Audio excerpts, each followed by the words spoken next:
My review for today is Keith Moray's Minstrels Malady. This is the first book I've read of Keith Moray, and it's weirdly book 5 in this series, which I think follows someone who's like a law kind of official during the rule of Edward II into the rule of Edward III.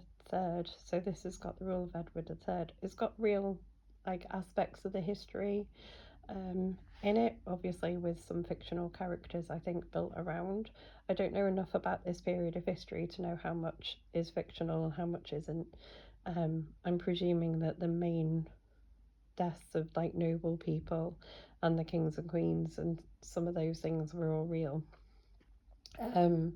It builds on sort of beliefs about religion and possession and demons and things, which is quite interesting. There is the Minstrels Malady, as is mentioned in here, is a minstrel who is believed to have epilepsy or the falling sickness, as it's mentioned in this, or as it was called in medieval times. What I appreciate about this as someone who is epileptic is that the author's note at the end does kind of correct some of the misconceptions that are in this book. So, for instance, whenever they're having a seizure, they force their mouths open to keep their tongues pressed down and safe so they don't swallow them, which is a thing you absolutely should not do to anyone who is epileptic and having a seizure. It's incredibly dangerous for a start to both the person and to yourself. And that is corrected, which I did appreciate. What this book is really gruesome in places, I think, because of the time. So some of the justice that is dealt to people is quite gruesome, and some of the ways people are treated is pretty awful.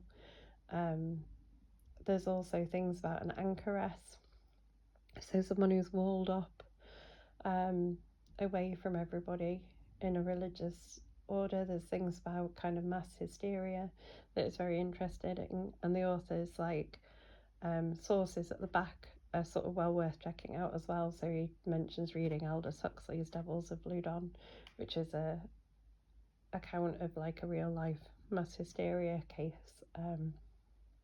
It's famous in the movie The Devils. But yeah, that's a really good book to check out as well from here.